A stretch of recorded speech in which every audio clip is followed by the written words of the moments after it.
Those are the best babies.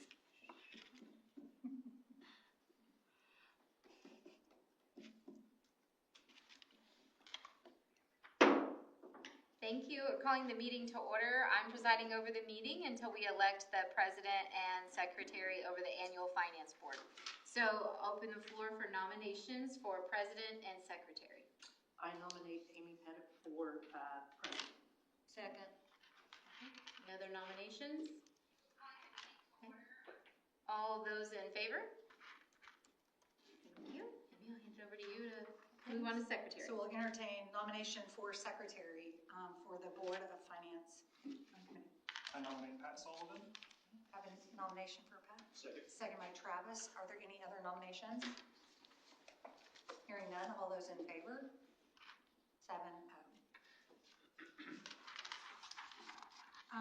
So now we'll move down the agenda.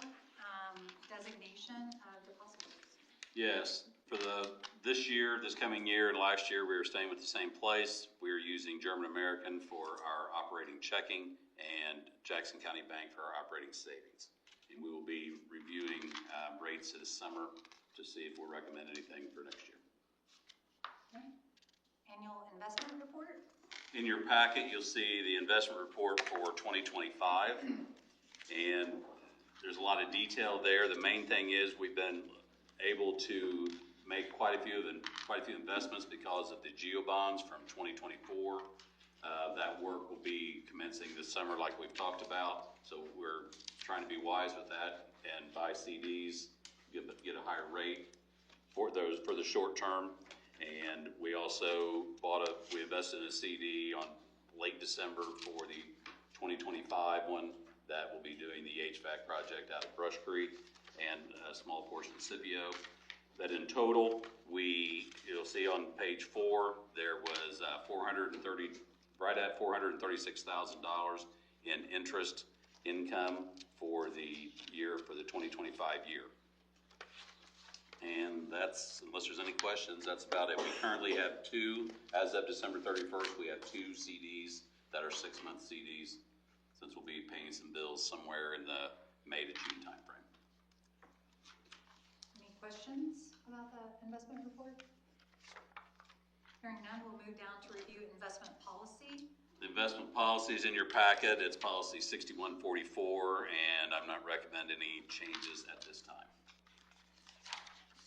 And we don't need to vote on that since there's no changes. Great. Any questions about the policy? Hearing none, we'll move down to cancellation of outstanding checks. Yes, we have no checks older than 2 years old, which is the rule. Our oldest check in our system right now is 10/28 of 25, so it's barely 2 months, or right at 2 months there. Okay. Any questions? Hearing none, we'll go down to corporation fiscal and qualitative indicators. In your packet, you'll see you got a copy of the financial indicators and qualitative indicators is what it's also called. It is for year 2024. They're always a year behind in this. So keep in mind the stuff we're going to be looking at is not from 25, but from 24. So on the first page, you're going to see the $58 million increase in the NAV, up about 5.2%, which was, again, we've seen it.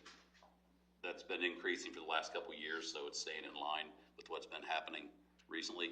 The bottom part of that page shows the ADM. You're going to see that slight 2% decrease in the ADM overall, which again tracks over the last couple of years. You can see that slight.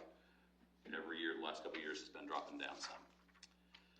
Page 2 shows the demographics of the free reduced special education and English language learners. Not really much to speak on that, just sort of shows where it's been at. The fund balances is the next part we're going to talk about. The key to it's not on there. So the main ones we're going to be looking at is education, and that's going to be colored the orange color, and you'll see about a $1 million drop in that. And this is the fund balance as of the last day of the year. So this is falling in line. It's similar to last year. This is, we've been doing things to address that and to try to get that shored up. The operations, you see about a $650,000 increase in the blue. It's the medium blue line, not the darkest blue, but the one that's third one from the right, I guess, when you're looking by year. And then in the capital, you'll see a $3 million increase.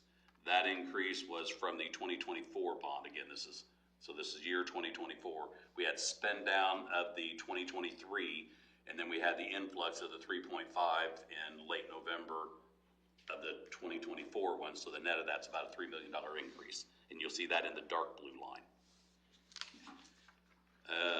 In the fourth page shows the deficit versus surplus, and you'll see a slight increase between revenue and expenses. So we spent slightly less than what we received. In conjunction with that, the one below it shows a 1-point drop in our fund balance as a percentage of expenses. So it went from 15.6 down to, or 16.6 down to 15.2. Even though we spent less than what we brought in, we still had a slight dip in that, and we're right at that spot, sort of the unofficial spot of where we need to be, 15%. And nothing really to speak of, but the next two, it's just a chart showing where the money is, but that's also the chart you looked at on page 3, so not much to discuss on there. Is there any questions about any of the 5 pages? No questions? Hearing no questions, we'll entertain a motion to adjourn. So moved. A motion by Travis, second by Pat. Any discussion? All those in favor?